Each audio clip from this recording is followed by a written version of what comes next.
Hello बच्चों, welcome to crash course. बच्चों, आज की इस वीडियो में हम लोग स्टार्ट करेंगे pair of linear equation in two variable. बच्चों, ये बहुत ही सिंपल चैप्टर है। अगर आप लोगों ने इस चैप्टर को पहले पढ़ा है तो आपको पता होगा कि इस चैप्टर के अंदर हम लोगों को बस इक्वेशन गिवन होती है और हमको एक्स और वाई की वैल्यू फाइंड करनी पड़ती है। तो थोड़ा सा मैं आपको पहले इस चैप्टर का ब्यूरो दे देता हूँ, उसके बाद हम लोग क्वेश्चन स्टार्ट करते हैं। देखो बच्चों, होता क्या है, अब तक जो हमने पढ़ा है वो होता है वन वेरिएबल। जो हमने क्लास 8 तक पढ़ा है वो हमने क्या पढ़ा था, वो पढ़ा था हमने वन वेरिएबल। और अब हम लोग पढ़ेंगे टू वेरिएबल। तो पहले थोड़ा समझ लेते हैं कि वेरिएबल क्या होते हैं। देखो, किसी भी नंबर के साथ में अगर एक्स, वाई, जेड, ए, बी, सी इस तरह के नंबर अगर लगे हुए हैं, मतलब अल्फ़ाबेट लगे हुए हैं, तो इन्हीं को बोलते हैं वेरिएबल। ये क्या है? वेरिएबल हैं। और वेरिएबल का मतलब क्या होता है? जिनकी वैल्यू वेरी करती है। मैंने आपको पहले भी इसके बारे में बताया है। सपोज मैंने बोला कि यहाँ पर लिखा है 3x, तो यहाँ पर ये x क्या है? ये इसका वेरिएबल है। और कहीं पर भी मेरे को x दिखेगा, y दिखेगा, z दिखेगा, हमको इन सब की वैल्यू फाइंड करनी पड़ती है। सपोज जैसे मैंने आपको बोला कि यहाँ पे इक्वेशन लिखी है 3x + 2 = 5। तो इस क्वेश्चन में क्या होगा, ये क्वेश्चन हमारे पास यहाँ पर इसमें एक ही वेरिएबल गिवन है, जो कि हमारे पास कहाँ पर है? यहाँ पर गिवन है। जब एक ही वेरिएबल गिवन है तो हमें क्या करना होता है? हमें इस x की वैल्यू को फाइंड करना पड़ेगा। कई बार क्या होगा, यहाँ पे x की जगह पे a आ जाएगा, कई बार b आ जाएगा, कई बार c आ जाएगा। मतलब हमको इसकी वैल्यू को फाइंड करना पड़ेगा। और इसमें ऐसा भी कहते हैं कि अगर हमारे पास एक वेरिएबल गिवन है तो हम एक ही इक्वेशन से उसको सॉल्व कर सकते हैं। जैसे मैंने यहाँ पर बोला है कि 3x + 2 = 5। देखो, ये भी नंबर है, ये भी नंबर है, और ये एक वेरिएबल है। क्यों? क्योंकि यहाँ पर x लगा हुआ है। तो ऐसे में क्या करते हैं, हमको यहाँ पे एक ही वेरिएबल गिवन है, मतलब कि मेरे को एक ही इक्वेशन की जरूरत है और मैं इस x की वैल्यू को फाइंड कर सकता हूँ बहुत ईजिली। निकाल लेते हैं। तो हम क्या करते हैं, इस 3x को यहीं पे रखते हैं, इस 2 को इधर लेके आ जाएंगे, तो ये हो जाएगा 5 - 2। जब आगे सॉल्व करेंगे तो ये हो जाएगा 3x = 3 और हो जाएगा x = 1। मतलब मैंने फाइंड कर लिया कि भाई मेरा x कितना निकल कर आया, 1 निकल कर आया। क्योंकि यहाँ पर मेरे पास एक ही वेरिएबल गिवन था तो मैंने एक ही क्वेश्चन से इसको सॉल्व कर लिया। लेकिन अब जो हम लोग पढ़ेंगे इस चैप्टर के अंदर, उसमें क्या होगा, हमको यहाँ पे दो वेरिएबल गिवन होंगे। जैसे मैंने कहा, यहाँ पे लिखा है 2x और यहाँ पे लिखा है 3y = 7। और अब अगर कोई मेरे को बोलता है कि बताओ x और y की वैल्यू क्या होगी, तो ऐसे में मैं इसको अगर हिट एंड ट्रायल से सॉल्व करना चाहूँगा तो कई बार इसका आंसर निकल के आ जाएगा और कई बार इसका आंसर निकल के नहीं आएगा। लेकिन अगर मेरे को बिल्कुल शॉर्ट इसका आंसर निकालना ही है तो यहाँ पे मेरे को पहले देखना पड़ेगा कि कितने वेरिएबल गिवन हैं। जैसे यहाँ पर मेरे को दो वेरिएबल गिवन है, एक x है और एक y है। इसका मतलब क्या हुआ कि अगर दो वेरिएबल गिवन है तो दो ही इक्वेशन की जरूरत होगी। मेरे को यहाँ पे एक और इक्वेशन चाहिए होगी जिसके अंदर दोबारा से कोई ना कोई x लिखा हुआ होगा और y लिखा हुआ होगा। ठीक है, फिर मैं इसको सॉल्व करके अपना आंसर निकाल सकता हूँ। सॉल्व करना हम लोग सीखेंगे हमारी फर्दर वीडियो के अंदर।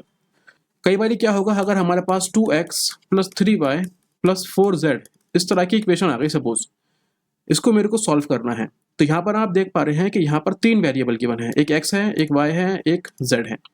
तो ऐसे केस में क्या करना होता है कि अगर तीन वेरिएबल गिवन है, मतलब कि मेरे को यहाँ पर तीन इक्वेशन चाहिए होंगी। ठीक है, मैं जो बोल रहा हूँ आप शायद समझ पा रहे होंगे। मैं ये बोल रहा हूँ कि अगर वेरिएबल एक है तो एक ही इक्वेशन से आंसर निकल जाएगा, अगर वेरिएबल दो है तो दो इक्वेशन चाहिए होंगी, और अगर वेरिएबल तीन है तो तीन इक्वेशन चाहिए होंगी। सिंपल सी बात ये है। भाई इतने था इसके अंदर कॉन्सेप्ट। अब हम लोग समझते हैं कि इसको सॉल्व कैसे करते हैं। तो देखते हैं अपना पहला क्वेश्चन क्या है। देखो, यहाँ पे लिखा है from the pair of linear equation in the following problem and find their solution graphically. मतलब हमें क्या करना है, हमें इस इक्वेशन को सॉल्व भी करना है और हमें ग्राफिकली इसके आंसर लेके आने हैं। यहाँ पर लिखा है 10 students of class 10th took part in a mathematics quiz.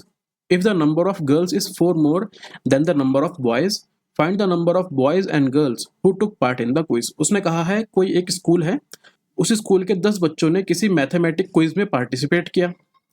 तो पहले यहाँ पे एक काम करते हैं, हमें क्या करना होगा, हमें यहाँ पे गर्ल्स और बॉयज़ को कुछ ना कुछ मानना पड़ेगा। ठीक है, अगर आप चाहें तो गर्ल्स को जी बोल सकते हैं, बॉयज़ को बी बोल सकते हैं, लेकिन अगर आपको एक्स वाई में चलना है तो आप एक्स वाई के अंदर भी चल सकते हैं। मैं यहाँ पर एक्स वाई के टर्म में ही चलता हूँ। ठीक है, तो मैं क्या कर रहा हूँ, let the girls be x. मैंने गर्ल्स को एक्स मान लिया, and let the boys be y. ठीक है, मैंने गर्ल्स को एक्स मान लिया और मैंने बॉय को वाई मान लिया। ठीक है, बाद में उन्होंने क्या कहा है कि टोटल कितने बच्चे हैं। भाई टोटल बच्चे हैं 10। टोटल बच्चे कितने हैं, टोटल बच्चे हैं 10। मतलब कि अगर मैं गर्ल्स और बॉयज दोनों को मिलाऊंगा तो टोटल कितने बच्चे हो जाएंगे, 10 बच्चे हो जाएंगे। तो मैंने गर्ल्स को माना है x, मैंने बॉयज को माना है y, मतलब कि x + y कितना होगा टोटल, ये हो जाएंगे 10 बच्चे। ये हुई मेरी पहली इक्वेशन। ठीक है, अब देखो यहाँ पे लिखा है if the number of girls is 4 more than the number of boys. उसने कहा है कि लड़कियां जो हैं लड़कों से 4 ज्यादा हैं। तो ऐसे केस में अगर हमको इस तरह की इक्वेशन को बनाना है तो सिंपल सा काम क्या होगा, पहले आप लड़कियां और लड़कों को दोनों को बराबर कर दो। भाई ये लड़कियां हैं x और लड़के कितने हैं y, दोनों आपस में कैसे हो गए, बराबर हो गए। बाद में उसने क्या बोला है कि लड़कियां पहले से ही ज्यादा हैं लड़कों से। कितनी ज्यादा है, 4 ज्यादा है। अब आपको ये देखना है कि 4 को कहाँ पे ऐड करा जाएगा, 4 को यहाँ पे ऐड करूँ x की तरफ या 4 को यहाँ पे ऐड करूँ y की तरफ। हमको पता है लड़कियां पहले से ही ज्यादा हैं, अगर मैं ज्यादा के अंदर और ऐड कर दूंगा तो लड़कियां तो और ज्यादा हो जाएंगी। इसलिए बराबर करने के लिए क्या करना पड़ेगा, लड़कों को थोड़ा बढ़ाना पड़ेगा। तो कितना बढ़ाना पड़ेगा, यहाँ पे लड़कों के साथ मेरे को 4 ऐड करना पड़ेगा। अब क्या होगा, ये लड़के और लड़कियां आपस में बराबर हो जाएंगे। ठीक है, अब क्या करेंगे, इस y को इधर लेके आ जाएंगे और अपनी इक्वेशन को सॉल्व कर लेंगे। तो ये हो जाएगा मेरे पास x, इस y को इधर लेके आएंगे तो ये माइनस का y हो जाएगा और इक्वल्स में आ जाएगा प्लस का 4। ये बन गई मेरी इक्वेशन नंबर सेकेंड। ठीक है, ये थी मेरी इक्वेशन नंबर फर्स्ट और ये थी मेरी इक्वेशन नंबर सेकेंड। अब हम लोग क्या करेंगे, यहाँ पर वैल्यू पुटिंग करके अपनी x और y की वैल्यू फाइंड करते हैं और बाद में ग्राफिकली उसको सॉल्व भी करेंगे। ठीक है, तो मेरी पहली equation x plus y is equal to 10, यहाँ पे सॉल्व कर लेते हैं। मेरी पहली इक्वेशन है x plus y is equal to 10। तो मैं क्या कर रहा हूँ, अपनी मर्जी से x को 4 मान लेता हूँ। तो पहले यहाँ पे क्या करेंगे, इसको सॉल्व करने के लिए इस तरह का एक बॉक्स बना लेना पहले, जिससे यहाँ पे हम इसकी वैल्यू पुट करेंगे। ये हो जाएगा x, ये हो जाएगा y। मैंने क्या करा है, अपनी मर्जी से x की वैल्यू को 4 मान लिया। तो यहाँ पे आ जाएगा 4 plus y is equals to 10, मतलब कि y is equals to 10 minus 4, y is equals to 6। ठीक है, अगर मैंने x को 4 माना तो मेरा y कितना निकल कर आया, y निकल कर आया 6। अब मैं क्या कर रहा हूँ, मैं y को 4 मान लेता हूँ, लेट y इक्वल्स टू 4। अब मैंने क्या करा, मैंने y को 4 मान लिया और जैसे ही मैं y को 4 मानूंगा तो ये हो जाएगा x plus y is equals to 10। तो ये हो जाएगा 4 प्लस एक्स इक्वल्स टू 10, ये हो जाएगा x इज इक्वल्स टू 6। इस केस में क्या हुआ, मेरा x कितना निकल कर आ गया, 6 निकल कर आ गया। ठीक है, तो मैंने क्या करा, जब मेरी पहली इक्वेशन को मैंने सॉल्व किया तो मैंने यहाँ से अपना x और y फाइंड कर लिया। अब यही काम मैं करूंगा अपनी इक्वेशन नंबर सेकंड के अंदर। चलो अब करते हैं अपनी इक्वेशन नंबर सेकंड। तो इक्वेशन सेकंड थी मेरे पास x minus y is equals to 4। अब पहले क्या करते हैं, यहाँ पर एक बॉक्स ड्रॉ कर लेते हैं जहाँ पर मैं वैल्यू पुटिंग करूंगा अपनी। यहाँ पे आ जाएगा x, यहाँ पे आ जाएगा y। ठीक है, मैं क्या कर रहा हूँ, अपनी मर्जी से y को 0 मान लेता हूँ थोड़ी देर के लिए। तो ये हो जाएगा x minus 0 is equals to 4। 0 को मतलब कुछ होता नहीं है, तो ये हो जाएगा x इज इक्वल्स टू 4। अगर मैंने y को 0 माना तो मेरा x निकल कर आया 4। ठीक है, पहले स्टेप में मैंने क्या किया था, मैंने y को 0 मान लिया था। अब एक काम करते हैं, एक वैल्यू x की मान लेते हैं। तो let x is equals to 6। मैंने क्या करा है, x को 6 मान लिया। तो यहाँ पे कितना आ जाएगा, x 6 मान लिया। तो निकालते हैं y कितना आएगा। तो ये हो जाएगा 6 minus y is equals to 4। ये हो जाएगा माइनस का y is equals to 4 minus 6। ये हो जाएगा minus y is equals to minus 2। Minus से माइनस कट जाएगा, मतलब मेरा y कितना निकल कर आ जाएगा, y निकल के आएगा 2। तो यहाँ पे आ जाएगा ये 2।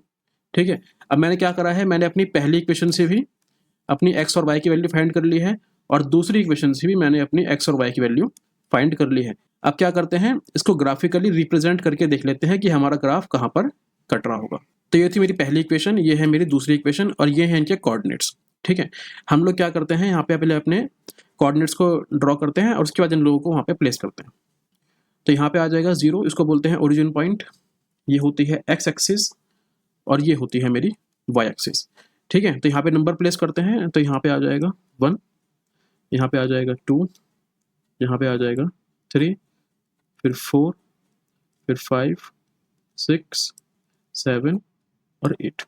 ठीक है, सेम काम यहाँ पे करते हैं। ये 1 आ जाएगा, ये 2 आ जाएगा, ये 3, 4, 5, 6, 7 और 8। ठीक है, दोनों को मैं 8 तक लेके गया हूँ। अब देखो जो मेरा पहला वाला है उसके अंदर अगर मैंने x को 4 माना है तो मेरा y कितना निकल कर आया, y निकल कर आया 6। तो x 4 पे कहाँ पे है भाई, x 4 यहाँ पर है। ठीक है, x 4 कहाँ पर है, यहाँ पर है। और y 6 कहाँ पर है, y 6 मेरा यहाँ पर है। मतलब कि ये वाला पॉइंट जो है कहीं ना कहीं यहाँ पे जाके ड्रॉ होगा इधर की तरफ। ठीक है, ये कौन से कोऑर्डिनेट हुए मेरे, ये मेरे कोऑर्डिनेट हुए हैं जब मैंने x को 4 माना है और y को मैंने 6 माना है। ठीक है, उसके बाद अगले कोऑर्डिनेट कौन से हैं जिसमें मैंने x को 6 माना है, y कितना आया, y आया 4। x कितना है 6 और y कितना है 4, मतलब कहीं ना कहीं ये यहाँ पे जाके ड्रॉ हो रहा होगा इधर की तरफ, ठीक है। तो ये पॉइंट हो गया मेरे पास, x कितना है मेरे पास 6 और y कितना है मेरे पास 4। अब क्या करते हैं, अब पेन चेंज कर लेते हैं और अपनी दूसरी जो इक्वेशन है उसके कोऑर्डिनेट को भी ड्रॉ कर लेते हैं, ठीक है। यहाँ पर अगर मेरे पास x4 है तो y कितना है 0 है, x4 है और y कितना है 0, मतलब कि y तो ऊपर बढ़ा ही नहीं है, मतलब कि कोऑर्डिनेट कहाँ बन जाएगा, यहाँ पे बन जाएगा, ठीक है। दूसरे केस में क्या है, x कितना है 6 है, x मेरा 6 है और y 2 है, मतलब कि यहाँ पर और कहीं ना कहीं यहाँ पर जाके ये मेरे पॉइंट्स जुड़ेंगे इधर की तरफ जाके, ठीक है। अब क्या करते हैं, इनको ड्रॉ कर लेते हैं, बस स्केल से लाइन ड्रॉ कर लेंगे और हमारी लाइन जहाँ पे कटेंगी बस वो हमारा x और y की वैल्यू होंगी। तो पहले ब्लैक लाइन को ड्रॉ कर लेते हैं, इस तरीके से जाइए, ठीक है। अब इसको घुमा लेते हैं। अब क्या करते हैं, अपनी येलो वालों को भी ड्रॉ कर लेते हैं, जो हमारी येलो वाली लाइन है ये, ठीक है। इसको येलो कलर से ही ड्रॉ करते हैं, ठीक है। तो हमने ड्रॉ कर लिया। अब देखो यहाँ पर पहले इनके कोऑर्डिनेट नोट कर लेते हैं, कितने कितने कोऑर्डिनेट है। यहाँ पे कितना था, सेकंड इक्वेशन के अंदर मेरा x4 था और y 0 था, मतलब कि ये कोऑर्डिनेट हुआ मेरा 4,0, और ये वाला कोऑर्डिनेट कितना हुआ जिसने यहाँ पे काटा है, ये हुआ मेरे पास 6,2, मतलब कि ये हुआ मेरे पास 6,2।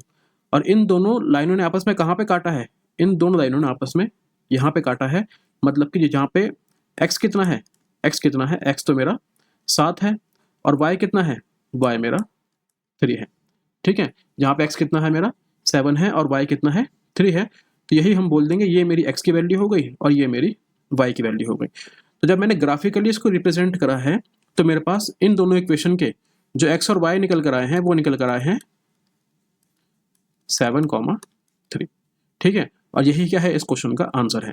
तो बच्चों आपको भी इस क्वेश्चन को इस तरीके से सॉल्व करना है, ठीक है।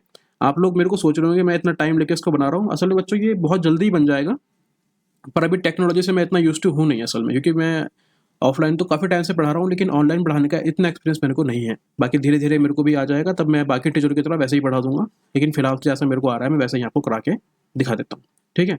आशा करता हूँ कि आपको ये क्वेश्चन समझ में आ गया होगा, और अगर नहीं आया है तो एक बार दोबारा से वीडियो को रिपीट करके देखो, आपको समझ में आ जाएगा। मैंने कुछ नहीं करा है, मैंने खाली ग्राफ को ड्रॉ करा है, नंबर को प्लेस करा है, और बाद में जो मेरे पास कोऑर्डिनेट थे इनको प्लेस करके उन दोनों ग्राफ की लाइनों को आपस में काट दिया है, जहां पर लाइनें जाके कटी हैं बस वही क्या है, मेरे x और y की वैल्यू है। चलो बच्चों, तब तक के लिए नमस्ते, जय हिंद।